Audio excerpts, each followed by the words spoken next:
আজ আমি আম বাটা মাছের টক দেখাচ্ছি। এর জন্য নিয়েছি সর্ষের গুঁড়ো, নুন, হলুদ দিয়ে করব। আমি কড়াই গ্যাস জেলে কড়াই বসিয়ে দিয়েছি, সর্ষের তেল দিয়ে দিলাম। দিয়ে পরপর সমস্ত মাছ কটা, আমি আজ 6 পিস মাছ নিয়েছি।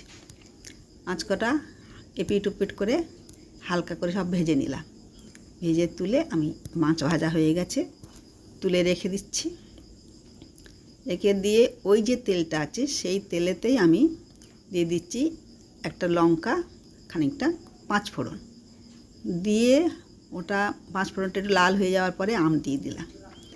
মাঝারি সাইজের আম হলে আমি কম করে নেব, যেরকম টক খেতে চাইবে সেরকম টক দেওয়া।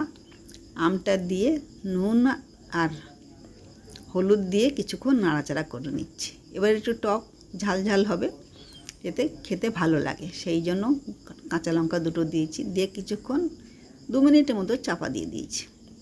দেওয়ার পরে আমটা একটু নরম হয়ে গেছে। এবারে আমি ধনের গুঁড়ো আর জিরের গুঁড়ো নিয়েছিলাম, সেটাকে দিয়ে আমি ভাজা ভাজা করে নিলাম। আমটাও পুরো গলে গেছে। এমনি করে করে খেয়ে দেখবে, টকটা দারুণ খেতে হয়।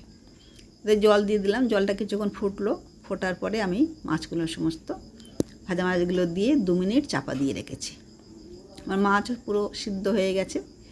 বেশ, এরপরে আমি ওভেনটা অফ করে দিয়েছি।